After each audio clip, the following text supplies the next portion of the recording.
নমস্কার, নবভারত নেটওয়ার্ক নিউজে আপনাদের সকলকে স্বাগত জানাই। আমি মৌসুমী। মোহনপুর চৌরঙ্গীর আইএ মেমোরিয়াল সিনিয়র সেকেন্ডারি স্কুলে মাওলানা মঈনুল হক চৌধুরীর সভাপতিত্বে অনুষ্ঠিত হল বার্ষিক ও বিদায়ী সংবর্ধনা অনুষ্ঠান। ব্যাপক উৎসাহ উদ্দীপনার মধ্য দিয়ে ভাবগম্ভীর পরিবেশে মোহনপুরের ইংরেজি ও বাংলা মাধ্যম স্কুলে অনুষ্ঠিত হয় সংবর্ধনা অনুষ্ঠান। এদিন 18 জন বিদায়ী ছাত্রছাত্রীদের সংবর্ধনা ও জ্ঞাপন করা হয়। এদিনের অনুষ্ঠানে বিশ্বনবী হজরত মুহাম্মদের জীবনাদর্শ অনুসরণ করে উচ্চশিক্ষা অর্জন, জ্ঞান বিজ্ঞান আহরণে গুরুত্ব আরোপ করে বক্তব্য রাখেন আলগাপুর মোহনপুর জেলা পরিষদের সদস্য নুরুল ইসলাম লস্কর। তিনি ছাত্রছাত্রীদেরকে অধিক মনোযোগী হয়ে অধ্যয়ন করতে আহ্বান জানান, যাতে জেলার সুনাম রাজ্যস্তরে উজ্জ্বল হয়ে ওঠে। এতে শিক্ষক অভিভাবকদের সমন্বয়ের উপর আলোকপাত করেন তিনি আরও বলেন, সরকারি স্কুলের তুলনায় এবছরে বেসরকারি স্কুলগুলিতে মাধ্যমিক ও উচ্চ মাধ্যমিক ভালো ফলাফল করেছে বলে জানান নুরুল। তারপর বক্তব্য রাখেন আলগাপুরের বিধায়ক হাজী নিজামুদ্দিন চৌধুরীর পুত্র সাদিক আহমেদ চৌধুরী। তিনি এই স্কুলের জন্য বিধায়ক হাজী নিজামুদ্দিন চৌধুরীর পক্ষ থেকে ওই স্কুলের যে কোনো সাহায্য প্রয়োজন তিনি করে যাবেন বলে প্রতিশ্রুতি দেন সাদিক আহমেদ চৌধুরী। এদিনের অনুষ্ঠানে বিশিষ্টদের মধ্যে বক্তব্য রাখেন বিশিষ্ট শিক্ষাবিদ ও সমাজকর্মী আলহাজ খায়রুল ইসলাম বরভুইয়া, অসম জাতীয়তাবাদী যুবছাত্র পরিষদের কেন্দ্রীয় সভাপতি কবির উদ্দিন লস্কর, হাইলাকান্দি হজ কমিটির সম্পাদক আলহাজ আবুল হুসেন, আলগাপুর যুব ফ্রন্টের সভাপতি নজরুল ইসলাম লস্কর।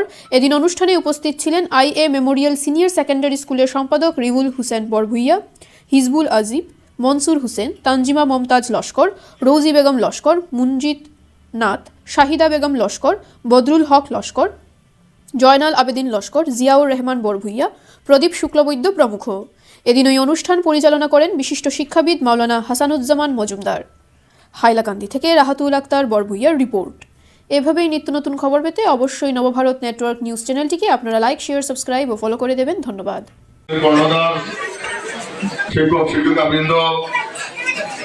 মঞ্চ উপবিষ্ট আমন্ত্রিত অতিথির মধ্যে আমার ছোট ভাই, আমি সর্বপ্রথমে এই স্কুলের কর্ণধার এবং যারা এই স্কুলের তত্ত্বাবধানে আছেন, শিক্ষকতা করছেন, সকলকে আমি ধন্যবাদ জানাচ্ছি, মোবারকবাদ জানাচ্ছি।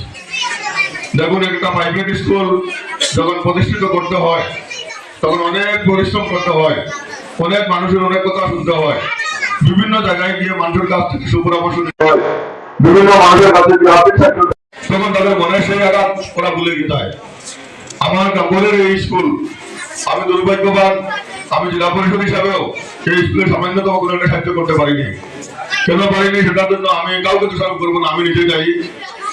তবে ইনশাল্লাহ আমার দোয়া আছে এবং আমি চাই প্রত্যেক জায়গায় প্রাইভেট স্কুল হয়েছে, তাদের কারোর প্রতি আমার কোনো আক্রোশ নেই। যদি স্কুল বেশি হয়, কম্পিটিশন হবে, আমাদের ছাত্রছাত্রীদের উপকার হবে, গার্জিয়ানের উপকার হবে, স্কুলের প্রতি মানুষের যে আগ্রহ সেটা বাড়বে। সেই হিসাবে যতটা প্রাইভেট স্কুলের নিমন্ত্রণ পাই, সাহিত্য অনুসারে সেখানে গিয়ে উপস্থিত হই, কিন্তু যদি দিতে না পারি তাহলে সুপরামর্শ দুই একটা নেই, শোনা না শোনা সেটা ছাত্রছাত্রীদের দায়িত্ব, শিক্ষক মন্ডলের দায়িত্ব। আজকে এই স্কুলটায় প্রথম অবস্থায় যে হারে ছিল তার থেকে ইনশাল্লাহ অনেক উন্নত হয়েছে। গত HSLC-তে এই স্কুল ভালো রেজাল্ট করেছে। আমরা এই অঞ্চলবাসী হিসাবে আমরা গৌরবান্বিত এই স্কুলের এই রেজাল্ট আসার জন্য। এইবারও আমরা শুনেছি যে এইবার 18 জন পরীক্ষার্থী, ইনশাল্লাহ আমি দাবি করছি এবং আমি আশা রাখছি আমার এই স্কুলের রেজাল্ট অত্যন্ত ভালো হবে অন্যান্য স্কুলের তুলনায়। আপনারা প্রত্যেকে জানেন যে প্রাইভেট স্কুলে এবং সরকারি স্কুলে বর্তমানে যে শিক্ষা চলছে, সরকারি স্কুলে শিক্ষা হয় না সেটা বলবো না, কিন্তু সরকারি স্কুলের তুলনায় আমরা দেখি প্রাইভেট স্কুলের রেজাল্ট সবচেয়ে বেশি ভালো হয়ে থাকে। আমি ঘুমা পাচ্ছি, আমি আসলাম, আপনারা লাগে চিন্তা করছেন, আপনারা লাগে যা করছি একটা দিনই মেপিল আসলাম আপনার পাশে, ওটা দায়িত্বে লেগে দিচ্ছি। 2 নম্বর কথা হলো আজকে ফেয়ারওয়েল প্রোগ্রাম খুব ভালো জিনিস। আমরা নর্মালি জানি আমরা এইখান থেকে হইলো গিয়া এগ্রিকালচার বেস, আমরা ঘোরাঘুরিটা হাস করিয়া আমরা এই একটা গরুলি পাতানো 6 মাস পালিতে একটা মায়া হয়ে যায় গরুল গিয়া, ওটা ব্যস্ত সময় খেলে তো ভাই গরুর মানুষের খানিকটা হতে দিতে খাদ্য গরুর মালিক বলে খাদ্য খাইলা এটা দেখা যায় সোশ্যাল মিডিয়াতে দেখা যায় প্র্যাকটিক্যাল লাইফ হাস করে আমরা ভিডিও দেখা যায়। কিন্তু আমরা এই যে আইএ মেমোরিয়াল একাডেমি, এটা আজকে 8 বছর 10 বছর 7 বছর থেকে ছাত্র পরীক্ষা, আমরা ফ্যাকাল্টি যদিও আমরা টাইম দিয়ে আইতে পারি না বা ইনভাইট বুক করে আমরা সময় দিয়ে লিখতে পারি না, দুঃখিত। কিন্তু আপনারা লাগে এই টিচার্স বা এই স্কুলের যারা ম্যানেজমেন্ট কমিটি আছে তারা একটা বলা একটা বন্ডিং তৈরি করেছে, বলা একটা মায়া ভাব করে দিয়েছে। আপনারা লাগে তারা বুঝি স্যাক্রিফাইস করতাম, তারা প্রেজেন্ট স্যাক্রিফাইস করতে আপনারা টিচারও লাগে। আর বাকি আমি আপনারা বইয়া দেন, আপনারা ফেয়ারওয়েল দেন, এটা ভাববেন না আজকে এই কলেজের লাস্ট ডে এরকম কিছু না, হয়তো পারে একাডেমিক্যালি আজকে লাস্ট ডে, হয়তো পারে আগামী 8টা থেকে আপনারা কাছে লাইক আর সবাই এর আপনারা যারা প্রচেষ্টা করছেন শিক্ষক বলে আপনার প্রচেষ্টায় ধন্যবাদ জানাই।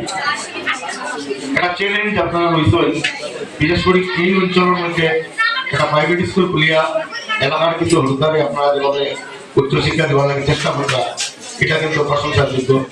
আর যারা এখান থেকে ভালোভাবে পড়াশোনা করে আগে যাওয়া হয়ে যায়, একটা কথা আছে, যদি ভালো একটা ছেলে যদি ট্যালেন্ট ছেলে ভালো স্কোর ভালো পজিশন হয়ে যদি আগ বাড়িতে চায়, তার গার্জিয়ান বা ফিনান্সিয়াল চিন্তা ইনস্টল করতে হবে না, কিন্তু হবে না।